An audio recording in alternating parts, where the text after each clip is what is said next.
In today's video, I'm going to teach you how to use Asana effectively, step-by-step walkthrough, 5 minutes.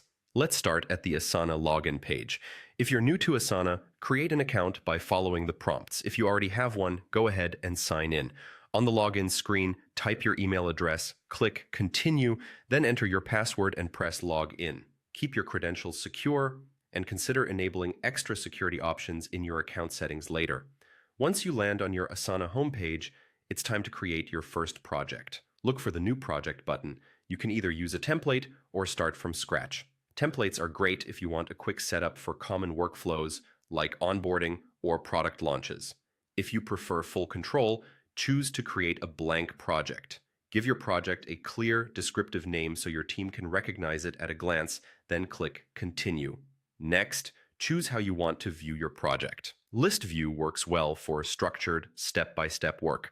Board view is ideal for Kanban-style workflows. Pick the one that matches how your team likes to manage tasks and then click Create Project. Inside the project, start by adding tasks. Make task titles short and action-focused, and then open the task details to enrich them. Assign the task to a teammate so there's clear ownership, set a due date to establish timing, and add any relevant notes or attachments. If a task has multiple parts, create subtasks to break it down. Subtasks help clarify who's doing what and in what order, which makes progress easier to track. As you start assigning work, remember to check My Tasks. This view shows everything assigned to you across all projects, so you always know what to prioritize without jumping between spaces.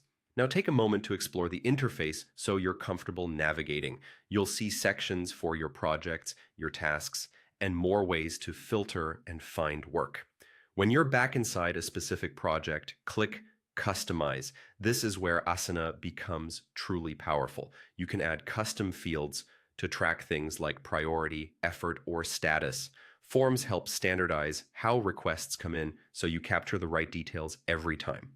Rules let you automate repetitive actions such as assigning tasks, setting due dates, or moving tasks between sections as they change status. That's the core workflow. Log in, create a project, choose your view, add tasks, assign owners and dates, use subtasks for clarity, manage your work in My Tasks, and customize with fields, forms, and rules to streamline everything. Follow these steps and you'll be using Asana effectively from day one.